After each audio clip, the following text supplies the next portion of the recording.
Hello दोस्तों।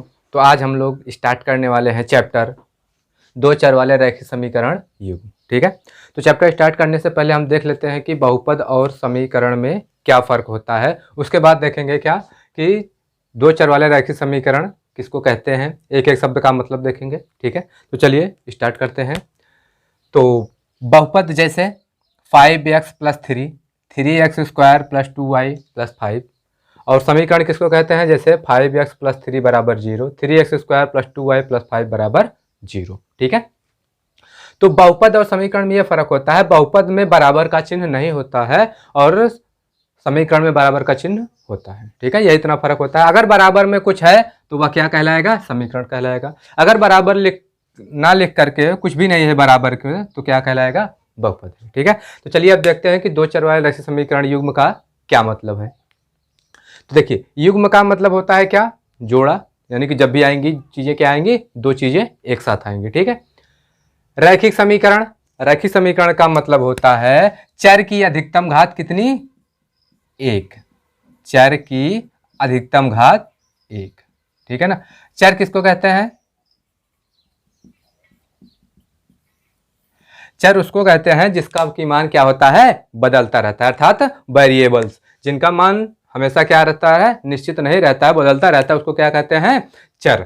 ठीक है, तो अधिकतम घात कितनी होनी चाहिए, एक। जो भी समीकरण दिया हुआ है हमें, उसमें चर की घात कितनी होनी चाहिए, एक होनी चाहिए। अब दो चर वाले, तो यहाँ कितने चर रहेंगे, दो चर, अर्थात इस रैखिक समीकरण में अधिकतम घात कितनी होगी, एक होगी।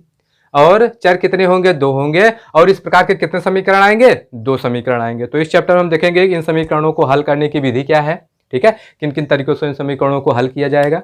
तो यहाँ पर देख लेते हैं कुछ एग्जाम्पल यहाँ पर है।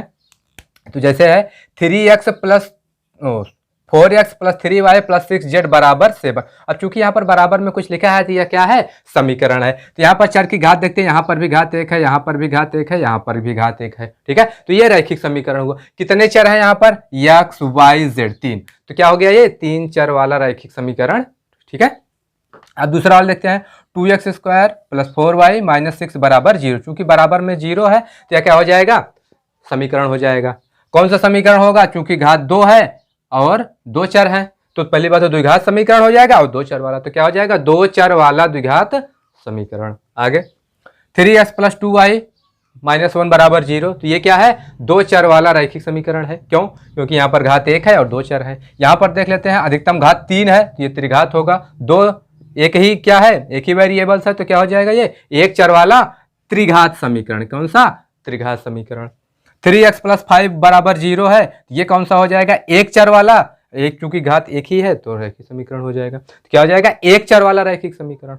अब इसके बाद है p = 5q + 6, ये कौन सा है, दो चर वाला रैखिक समीकरण। ठीक है, तो इस चैप्टर में हम किस प्रकार के समीकरणों को हल करेंगे, दो चर वाले रैखिक समीकरण युग्म के बारे में। तो यहाँ पर दो चर वाला रैखिक समीकरण कौन कौन सा है, एक तो ये है, दूसरा ये है, बाकी ये क्या है, इसमें केवल एक चर है, ये क्या है, त्रिघात है। ये कौन सा है, द्विघात समीकरण। ये कौन सा है, इसमें तीन चर हैं। तो हम केवल इस प्रकार के समीकरणों को यहाँ पर हम लोग हल करेंगे इस चैप्टर में। कौन कौन से, दो चर वाले रैखिक समीकरण युग्म। तो यहाँ पर हमारी किताब में जो दिया हुआ है, चार मेथड दिए हुए हैं कुल हल करने के, कौन सा, दो चर वाले रैखिक समीकरण युग्म का। तो सबसे पहले हम देख लेते हैं कि रैखिक समीकरण के हल करने का मतलब क्या होता है। जैसे हमारे पास मान लीजिए एक समीकरण है कि 3x + 4 = 0।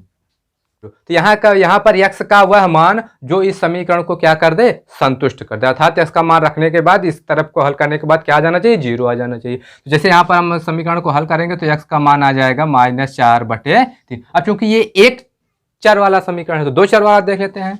जैसे इसको इधर देख लेते हैं हम लोग कहीं, x + y = कितना है, 9 है।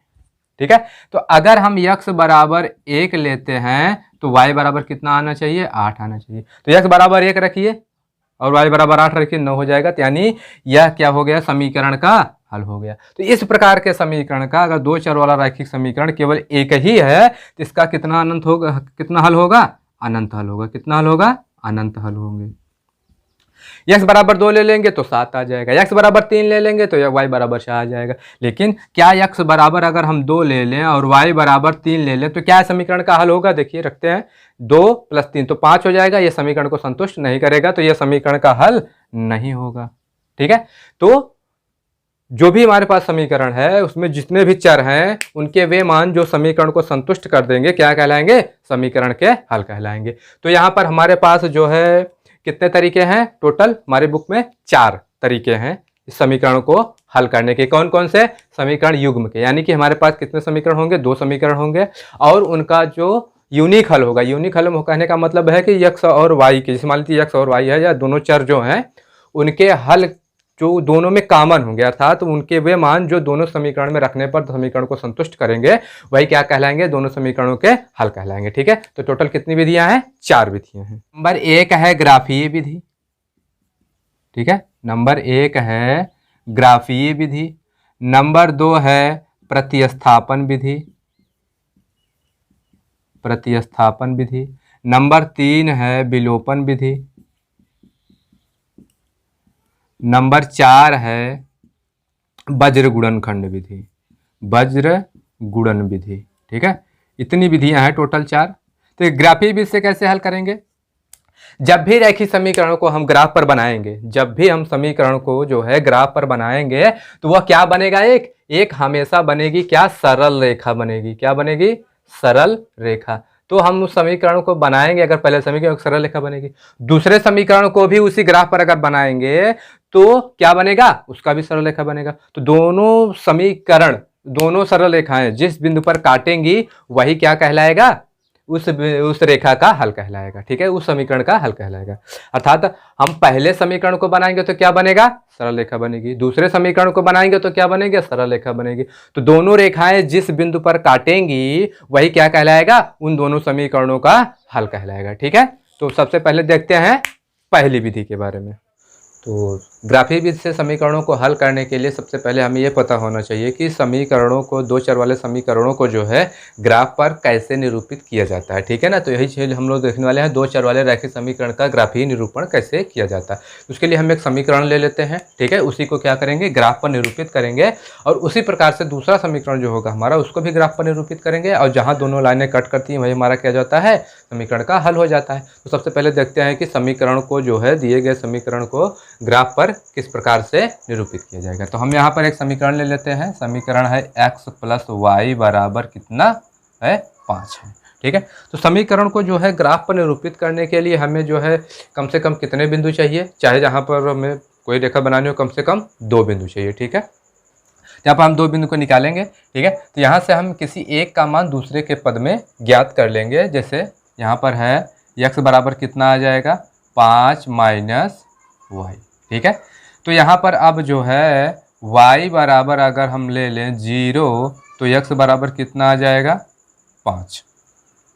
तो पहला पॉइंट हमारे पास क्या हो जाएगा भाई? यह हमेशा क्या होता है पॉइंट? x, y। तो कितना हो जाएगा? 0, 5। ये पहला आ जाएगा हमारे पास, पहला बिंदु।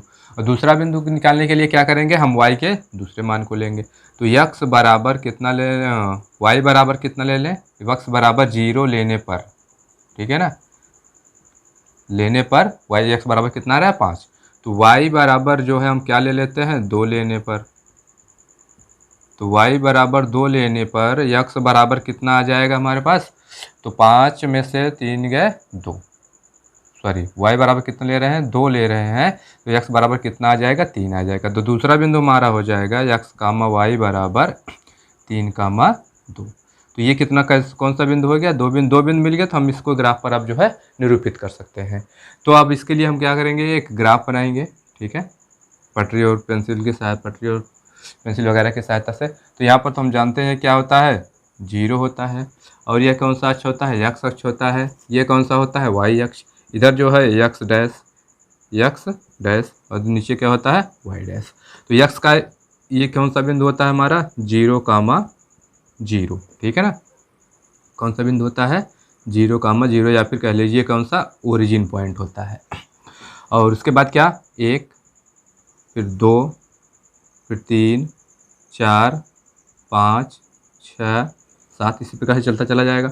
और वाई पर भी 1 2 3 4 5 6 7 और नीचे एक्स वाला वाई वाला क्या हो जाएगा -1 -2 -3 -4 -5। फिर एक्स वाला -1 -2 और ये -3 -4 -5 -6। तो पहला बिंदु हमारा कौन सा है 0,5 यानी x पर 0 y पर 5। तो x पर 0 तो यही हो जाएगा और y पर 5 कौन सा हो जाएगा ये मिला मुझे पहला बिंदु कौन सा 0,5। ठीक। और दूसरा बिंदु क्या है 3,2 यानी x पर 3 y पर 2। x पर 3 y पर 2 तो हमें कहीं यहाँ मिलेगा। कौन सा बिंदु है ये 3,2। दोनों पॉइंटों को मिला करके हम लाइन खींच देंगे। ठीक है। तो लाइन हमारी कुछ इस प्रकार से जाएगी, ये रही लाइन। ठीक है। और ये रहा हमारा क्या इसका इस समीकरण का इस समीकरण का ग्राफीय निरूपण। तो यहाँ पर हम लिख देंगे समीकरण क्या है ये x + y = 5। ये इस रेखा का समीकरण है जो कि हम लोगों ने पढ़ा दिया। अब जब हम ग्राफीय विधि से समीकरणों को हल करेंगे क्या होगा हमारे पास एक समीकरण होगा। तो इसी ग्राफ पर दूसरे समीकरण को भी हल करेंगे और उससे भी क्या मिलेगी हमें एक रेखा मिलेगी।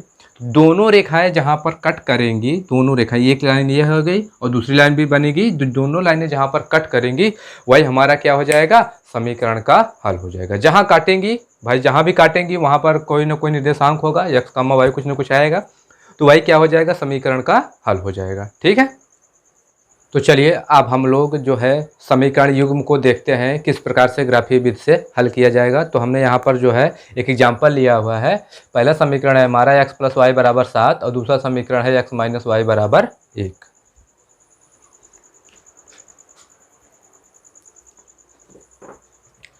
तो इसको हम पहले क्या करेंगे सबसे पहले समीकरण को ग्राफ पर निरूपित करेंगे, फिर दूसरे समीकरण को ग्राफ पर निरूपित करेंगे, उसके बाद दोनों लाइनें जहां कट करेंगी वही हमारा क्या हो जाएगा हल हो जाएगा। ठीक है। तो इसको हल करने के लिए यहाँ पर x बराबर कितना x का मान निकालेंगे हम लोग। ठीक है। y के पद में x बराबर कितना आ जाएगा y 7 - y। तो हम पहले ले लेते हैं y बराबर 0। ठीक है। y बराबर 0 लेने पर तो x बराबर कितना आ जाएगा 7 आ जाएगा। तो यहाँ से हमारे पास निर्देशांक क्या निकल करके आएगा x, y बराबर 7, 0। ये पहला निर्देशांक है पहले समीकरण के लिए पहला निर्देशांक। और दूसरी बार हम क्या करेंगे y बराबर जो है क्या ले लेते हैं y बराबर 3 ले लेते हैं। ठीक है। y बराबर 3 लेने पर तो x बराबर कितना आ जाएगा 4 आ जाएगा। दूसरा हमारे पास निर्देशांक हो जाएगा x, y बराबर 4, 3। ठीक है। पहला निर्देशांक हो गया पहले समीकरण के लिए, पहले समीकरण का दूसरा निर्देशांक हो गया ये 4, 3। इसी प्रकार से हम समीकरण 2 के लिए भी देख लेते हैं। क्या लिखेंगे यहाँ पर समीकरण 2 के लिए। ठीक है। समीकरण 2 के लिए समीकरण 2 क्या है हमारा x - y = 1। तो क्या हो जाएगा ये x बराबर कितना आ जाएगा 1 + y। तो यहाँ पर भी एक बार हम y बराबर 0 लेकर के देख लेते हैं। y बराबर 0 लेने पर ठीक है तो x बराबर कितना आ जाएगा हमारा x बराबर आ जाएगा 1। ठीक है। तो पहला निर्देशांक क्या हो जाएगा इस समीकरण के लिए x, y बराबर 1, 0। ठीक है।